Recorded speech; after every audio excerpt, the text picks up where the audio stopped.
네, 앞서 포스팅을 통해서 이제 지식산업센터가 무엇인지 대충 아셨으리라고 생각을 합니다. 그래서 이번 영상은 지식산업센터의 장점에 대해서 설명을 해드리겠습니다. 어떤 점이 좋은지 한번 같이 보도록 할게요. 첫 번째, 규제입니다. 규제로부터 좀 자유롭다는 것이 이제 장점이 되겠습니다. 부동산 투자에 있어서 요즘 최근 보면은 아파트나 오피스텔, 주택 관련해서는 굉장히 많은 규제들이 나오고 있죠. 여러 가지 정책. 최근 한 2, 3년간 계속 정책들이 쏟아져 나오는 것 같아요. 20몇 번 이제 뭐 세법도 하고 뭐 바뀌었다고는 하는데 뭐 정책에도 잡히지 않으니까 이제 계속해서 더 강화된 정책들이 나오고 있는 상태인데요.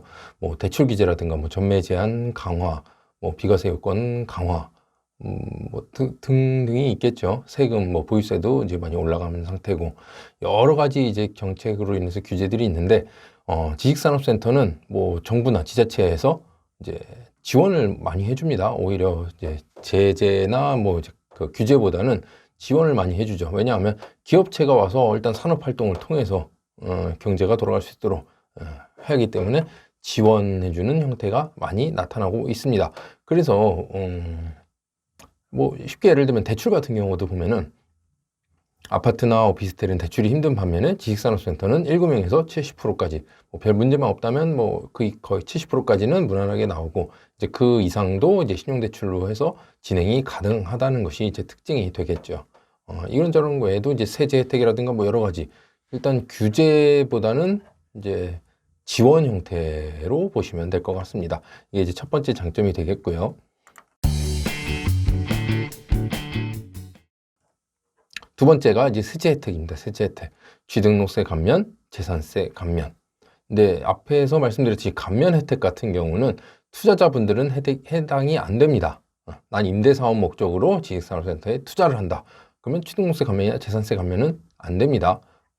뭐 감면을 어떻게 받아서 내가 직접 운영할 것처럼 해서 받았다고 하더라도 이제 추후에 임대사업인 걸로 다시 신고를 하거나 적발이 되면은 뭐 추징이 당하겠죠.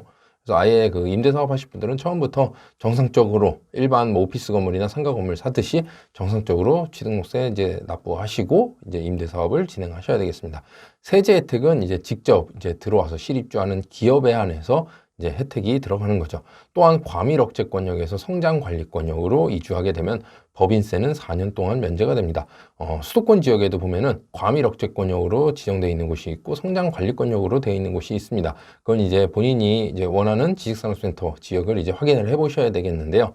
과밀억제권에서 이제 성장관리권역으로 나오면 법인세 4년간 면제인데 이주하게 되면 다 주는 것도 아닙니다. 이것도 상세 세부 내용을 확인해 보셔야 됩니다.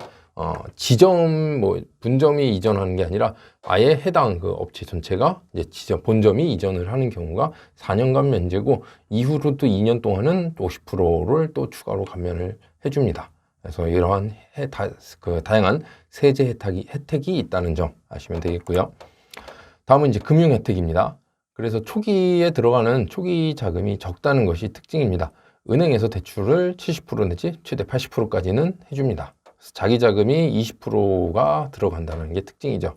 일단 내 돈이 적게 들어가고 거기다 이제 장기 저리 이자로 이제 그 융자를 내줄 수 있기 때문에 수익률은 높아질 수밖에 없겠죠. 그러니까 투자 수요도 많아집니다. 수익률이 높아지는 것도 있지만 일단 이게 제일 크죠. 내 돈이 적게 들어간다. 소액으로 투자가 가능하다는 것, 소액으로 진입이 가능하다는 점이 이제 투자자들이 많이 몰리고 있는 그러한 요인 중에 하나가 될 겁니다. 자금 프로세스를 보면은 계약 단계에서는 계약금은 10% 납부를 하면 되겠고요. 그리고 준공시까지 보통 22개월에서 24개월 정도 보는데 이제 4차, 5차, 6차에 걸쳐서 중도금 납부 기간이 정해져 있습니다. 중도금은 30%에서 50% 금액이 이제 되겠는데 대부분의 이제 지식산업센터 같은 경우는 이것도 이제 아파트랑 다른 점이 되겠죠. 중도금 무이자 대출이 가능합니다. 그래서 중도금은 별도의 내가 납부하는 거 없이 무이자로 진행이 가능하겠고요. 이제 나중에 잔금 시 이제 준공이 나고 나서 소유권 이전 단계에 가서 잔금 납부할 때 이제 대출을 이제 하는 거죠. 일으키는 거에 이제 보통 1금융권에서 70%까지는 나오고 이제 추가적으로 본인 이제 능력에 따라서 80% 내지 90% 능력이 본인의 신용도에 따라서 80% 내지 90%까지 대출이 가능하겠습니다. 그래서 자기 자금에 대한 그 부담감이 적다는 거, 진입하기가 용이하다는 금융 혜택이 이제 장점이 되겠고요. 다음은 관리 측면입니다. 관리. 이거는 이제 본인이 직접 사용하는 거 투자자 모두 해당하죠. 저렴한 관리비, 일단 입주 업체들이 많기 때문에 내가 지금 뭐 건물 하나를 혼자 관리한다 하는 것보다는 지식산업센터에 입주해서, 아파트도 그렇잖아요. 내가 단독주택을 뭐 해서 직접 뭐 해서 뭐 본인이 직접 움직이면 상관이 없지만 내가 움직이는 게 아니라 관리 업체에 맡기는 것보다는 아파트 같이 이제 집단으로 이제 모여서 일정 부분의 관리비를 납부하면서 관리 업체, 뭐 청소부터 해서 뭐 건물 관리 전체 이제 통합적으로 들어가겠죠. 저렴한 관리비로 이제 관리가 된다는 거고, 관리 업체의 전문적인 건물 관리.